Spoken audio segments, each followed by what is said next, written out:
आप सभी को जय श्री श्याम। कैसे आप सब उम्मीद से बच्चे होंगे। प्रेमियों, आज की इस वीडियो में हम बात करेंगे कि खाटू धाम कब खुल रहा है, हमें दर्शन कैसे होंगे और हमें दर्शन करने के लिए कब जाना चाहिए, क्या चीज़ें आवश्यक होंगी इस बारी। देखिए, इस बार खाटू धाम मंदिर के कपाट 7 या 8 जनवरी को खोल दिए जाएंगे। जो निर्माण कार्य चल रहा था वो लगभग पूरा हो चुका है और जो जिला कलेक्टर हैं उन्होंने अपनी तरफ से ये आदेश दे दिए हैं मंदिर कमेटी को कि आप मंदिर को खोलने की कोई भी डेट अनाउंस कर सकते हो। अब 7 या 8 जनवरी की जो डेट आई है, इस 2 दिनों में मंदिर के कपाट सभी प्रेमियों के लिए खोले जा सकते हैं। प्रेमियों में बड़ी ही खुशी की लहर है इस चीज़ के लिए। तो अब कुछ प्रेमियों का यही भी कहना है कि क्या ऑनलाइन दर्शन होंगे, क्या बुकिंग करवानी पड़ेगी, क्या कुछ ऐसा।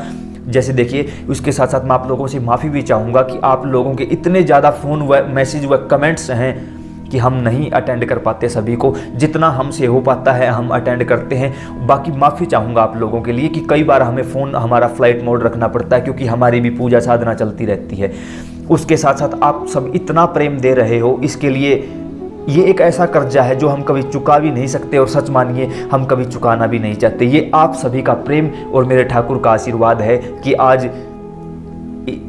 इस दास को आप लोगों ने कहां से कहां पहुंचा दिया।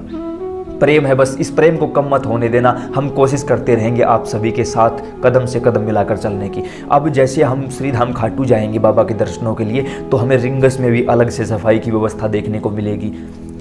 रिंगस से खाटू तक जाएंगे, वहां भी अलग ही नज़ारा देखने को मिलेगा। खाटू धाम के तोरण द्वार पर भी जितने भी अराजक तत्व थे उन सभी को हटा दिया जाएगा। वहां किसी भी प्रकार की डिस्टर्बेंस आप लोगों को नहीं होगी। उसके साथ साथ तोरण द्वार से लेकर बाबा के मंदिर परिसर तक बीच में आपको किसी भी प्रकार की अव्यवस्था का सामना नहीं करना पड़ेगा। राजस्थान सरकार भी आपकी सेवा में हमेशा के लिए तैयार है। उसके साथ मंदिर के सेवादारों की संख्या भी बढ़ा दी गई है। वहाँ आपको विशेष सफाई का भी खुद को भी ध्यान रखना होगा। मंदिर परिसर अकेला इसके लिए कुछ नहीं करेगा। राजस्थान सरकार जिम्मेदार नहीं है इन चीज़ों के लिए। जिम्मेदारी हमारी बनती है कि हम वह किसी भी प्रकार का कूड़ा कचरा न फैलाएं, क्योंकि उस चीज़ को स्वच्छ रखना हमारी जिम्मेवारी है। राजस्थान सरकार और मेरी श्याम सरकार सिर्फ आप लोगों के लिए, हम लोगों के लिए दिन रात लगी हुई है। उसके साथ बाबा के मंदिर में दर्शन करने हेतु हम सभी को, जैसे अब की बार ये बनाया गया है कि खाटू धाम दुनिया का पहला वो मंदिर बन गया है जिसमें एक दिन में 10 लाख प्लस प्रेमी दर्शन कर सकेंगे, 10 लाख से ऊपर। उसके साथ साथ पहले जो आप लोगों की सबसे बड़ी समस्या थी कि बाबा को देखने भी नहीं देते, उससे पहले हटा दिए जाते हैं। अब एक प्रेमी के हिस्से में 2 से 3 मिनट आएंगे, यानी 2 से 3 मिनट आपके नेत्र मेरे श्याम को देख पाएंगे, मेरे श्याम आपको देख पाएंगे। आप अपनी अरदास, अपनी अर्जी बिल्कुल ठंडे मन से बाबा को लगा पाओगे। बाबा के सामने रो पाओगे, हंस पाओगे, अपनी बातें बता पाओगे, उनको निहार सकोगे, उनके सामने अर्जी अरदास लगा सकोगे। उसके साथ साथ हर एक चप्पे चप्पे पर सीसीटीवी कैमरे द्वारा नज़र रखी जाएगी। पुलिस प्रशासन भी मुस्तैद रहेगा। हर एक छोटी से बड़ी घटना की नज़र रहेगी। किसी भी प्रकार से आप लोगों को कोई भी ऐसा काम नहीं करना है जिसकी वजह से कोई भी 2 पैसे का व्यक्ति भगवान पर उंगली उठाने लग जाए, क्योंकि पीछे जो घटनाएं हो चुकी हैं उन्हें हम दोबारा नहीं दोहराना चाहते। तो आप लोगों से भी प्रार्थना है कि कोई भी प्रेमी ऐसी कोई भी गलती ना करे कि जिसकी वजह से हमारे हाथों कोई ऐसा कर्म हो कि हमें हमारी बाबा की नज़रों में नीचा देखना पड़े। उसके साथ अब बात करते हैं कि हमें कब जाना चाहिए। देखिए, एकादशी द्वादशी निकल चुकी होगी जब तक कपाट खुलेंगे। अब जाओगे तो इसके नुकसान क्या होंगे। सबसे पहले तो हर कोई बाबा के मंदिर को खुलने का इंतजार कर रहा है। अब एक साथ पूरी की पूरी भीड़ वहां जमा होगी, तो ऐसे में प्रशासन भी परेशान होगा, मंदिर कमेटी भी परेशान होगी कि इतने लोगों को एक साथ कैसे एडजस्ट किया जाए। धीरे धीरे, ये नहीं है, जल्दबाजी नहीं करनी है किसी भी प्रेमी को। अब जाओगे तो क्या होगा, जिस कमरे का किराया 500 रुपये था उसका आपको 5000 मिलेगा। क्यों? क्योंकि उस प्रतीक्षा में है कि कब मंदिर खुले और हमारा बिजनेस आगे बढ़े। क्योंकि उन लोगों को आपकी धार्मिक आस्था से कोई लेना देना नहीं है, वो सिर्फ अपनी बिजनेस प्रोफाइल को बड़ा करना चाहते हैं। अब अगर उनका सहयोग आप लोग करोगे तो वो आप लोगों की जिम्मेदारी है। मैं जो बातें बता रहा हूँ ये मत समझना कि मैं आप लोगों पर ये बातें थोप रहा हूँ, नहीं। आपका मन करे तो आप जा सकते हो, ना करे तो एक बार सुन जरूर लेना मेरी बातों को। हो सकता है एक आध कोई ऐसी अच्छी बात भी बता दूं मैं, हालांकि मैं कभी अच्छी बात बताता नहीं, फिर फिर भी हो सकता है कोई एक आध अच्छी बात ठाकुर जी निकलवा दें इस मुख से। इससे क्या होगा, जैसे भीड़ बढ़ेगी तो वही चक्कर पड़ जाएगा, भीड़ में दर्शन करने में आपको घंटों लाइनों में खड़ा रहना पड़ेगा।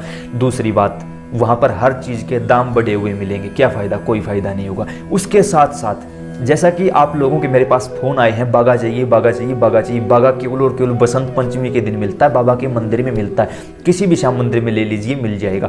ऐसे में अगर आप बसंत पंचमी के दिन खाटू धाम जाओगे तो वहाँ आपको बसंत पंचमी पर बाबा के उस अवसर में, उस उत्सव में उन प्रेमियों के बीच नाचने गाने का सौभाग्य मिलेगा। उसके साथ साथ बागा भी मिलेगा, बाबा के दर्शन भी मिलेंगे। अब कुछ दिव्य नेत्रों वाले लोग ये भी बोल देंगे कि उस दिन भी तो भीड़ होगी, उस दिन भी तो दाम बढ़ेंगे। बात सही है, दाम बढ़ेंगे, भीड़ होगी, लेकिन एक प्लस पॉइंट क्या कि बसंत पंचमी के त्योहार पर हम बाबा के दरबार पहुंचे। दूसरी बात, हमें बागा भी मिल गया। तीसरी बात, भीड़ तो वैसे भी बड़ी हुई थी मेरे भाई। तो देखो, ये सवाल जवाब यहाँ ये कोई डिबेट करने का समय नहीं है या डिबेट करने की बातें भी नहीं है। मैं सिर्फ अपनी बातें आप लोगों के सामने रख रहा हूँ। अगर अच्छी लगे तो अप्लाई कर लेना, नहीं लगे तो यहाँ से सुनो, यहाँ से निकाल सकते हो आप। उसके साथ साथ कोई भी प्रेमी ऐसी कोई भी हरकत ना करे कि जिस वजह से आप लोगों को भगवान के सामने शर्मिंदा होना पड़े और हम सभी सनातनियों को किसी और 2 पैसे के इंसान के आगे शर्मिंदा होना पड़े। लोग बोलें, क्या यही है तेरा भगवान, क्या यही है तेरा श्याम, क्या कर दिया तेरे श्याम ने। जबकि देखिए, गलत हरकतें सारी हमारी होती हैं। कोई मंदिर परिसर को दोष देगा, कोई पुजारियों को दोष देगा, कोई सेवादारों को देगा, कोई प्रशासन को देगा, लेकिन वास्तव में गलती हमारी होती है। अब जब हमने एक वीडियो और बनाया था कि खाटू जाने वालों पर हो सकती है कानूनी कार्रवाई, क्योंकि उस समय रोक लगी हुई थी, नीचे कमेंट देखने को मिले वहाँ बीजेपी सरकार नहीं है, ये होता तो वो हो जाता। अरे मेरे भाई, हमें बीजेपी कांग्रेस से कोई लेना देना नहीं है, हमें सिर्फ एक सरकार से लेना देना है, वो है श्याम सरकार। बीजेपी सरकार, कांग्रेस सरकार, कोई और सरकार, यहाँ 5 साल का वोटिंग सिस्टम है मेरे भाई। 5 साल में वोट फिर खत्म, कोई और सरकार आएगी, कोई और। लेकिन श्याम सरकार थी, है, रहेगी, उसको बदला नहीं जा सकता। हमारे पूर्वज भी श्याम सरकार में थे, हम भी श्याम सरकार में हैं, हमारी आने वाली पीढ़ियां भी श्याम सरकार में रहेंगी। और जिसने किसी अन्य सरकार का सहारा लिया है उसकी तो कुछ कह नहीं सकता, लेकिन जिसने मेरी श्याम सरकार का सहारा ले लिया, दोनों हाथ उठाकर अपने आप को श्याम सरकार में शामिल कर दिया, उसका हाथ ठाकुर जी कभी नहीं छोड़ते। और इतनी ही बात से समझ जाना कि जब हमारे बाप दादा श्याम सरकार से जुड़े थे, हम श्याम सरकार से जुड़े हैं, तो हमारी पीढ़ियां भी श्याम सरकार से जुड़ेंगी। वो सरकार जहाँ कुछ मांगना नहीं पड़ता, मांगने से पहले पता है कि इस समय मेरे बच्चे को क्या चाहिए, वो तुरंत दे देंगे मांगने से पहले। क्या ऐसी सरकार कभी कहीं मिल सकती है? नहीं मिल सकती। उम्मीद करता हूँ ये जैसी भी टूटी फूटी जानकारी हमें थी वो आप लोगों तक पहुँचाने की कोशिश की है, और उम्मीद भी है कि आप लोगों को समझ में भी आई होगी, अच्छी भी लगी होगी। तो शेयर भी ज़रूर कर देना ताकि अन्य प्रेमियों को ये जानकारी मिल सके और वो भी एक सही समय अनुसार बाबा के दर्शनों से पहुंच सके। जय श्री श्याम।